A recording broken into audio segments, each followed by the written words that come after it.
तो क्या यूपी में सीएम और दोनों डिप्टी सीएम के बीच सब कुछ ठीक नहीं है? यानी योगी वर्सेस केशव प्रसाद मौर्य और ब्रजेश पाठक हो चुका है। क्या ये कुर्सी की लड़ाई है, ये अंदरूनी अंतर्कलह है, या फिर बीजेपी के नैया डुबोने की तरफ एक इशारा है? दरअसल आपको बताएं, आरएसएस प्रमुख डॉक्टर मोहन भागवत से गुरुवार की सुबह उप मुख्यमंत्री केशव प्रसाद मौर्य और ब्रजेश पाठक ने मुलाकात की है।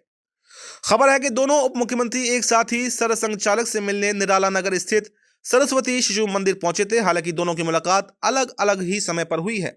मुख्यमंत्री योगी आदित्यनाथ के बाद में राजधानी में दोनों डिप्टी सीएम से भी संघ प्रमुख की मुलाकात के बाद में सियासी चर्चाओं और अटकलों का बाजार गर्म हो गया है कि आखिर मुख्यमंत्री के साथ ही दोनों डिप्टी सीएम ने मुलाकात क्यों नहीं की। खास बात तो यह है कि ब्रजेश पाठक अपने आवास पर 101 बटुकों का सम्मान करने के बाद भागवत से मिलने पहुंचे थे।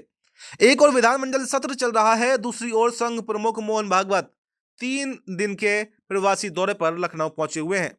ऐसे में राजधानी में सियासी तापमान चढ़ा हुआ है। बुधवार रात 8 बजे मुख्यमंत्री योगी आदित्यनाथ ने डॉक्टर भागवत से बंद कमरे में आधा घंटा से अधिक मुलाकात की थी, तो वहीं गुरुवार की सुबह दोनों डिप्टी सीएम भी उनसे मिलने पहुंच गए। संघ प्रमुख ने मंगलवार और बुधवार को हुए 4 अलग अलग कार्यक्रमों में हिंदुओं की एकजुटता पर जोर दिया था। असल में विपक्ष, खासतौर से सपा और कांग्रेस, प्रदेश में पीडीए का नारा बुलंद कर रहे हैं और ये संघ भी जानता है कि सियासी दृष्टि से यूपी कितना महत्वपूर्ण बीजेपी के लिए है।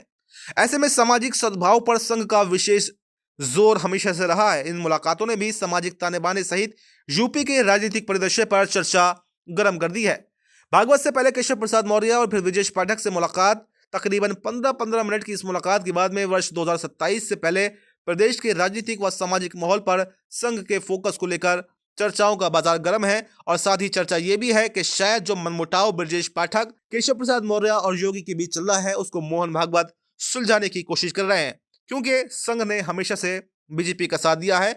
और जिस तरह से 2024 के चुनाव में हार के बाद में जो माहौल उत्तर प्रदेश के अंदर बना, तो 2027 एक खतरे की घंटी बीजेपी के लिए बन सकता है। वहीं पर सबसे बड़ी बात यह है कि अगर अंदरूनी अंतरकला जिस तरह से अभी चल रही है ऐसा ही रहा, तो फिर बीजेपी इस राज्य को गंवा सकती है। और बीजेपी ने अगर उत्तर प्रदेश गंवा दिया तो फिर केंद्र की सत्ता भी बच नहीं पाएगी।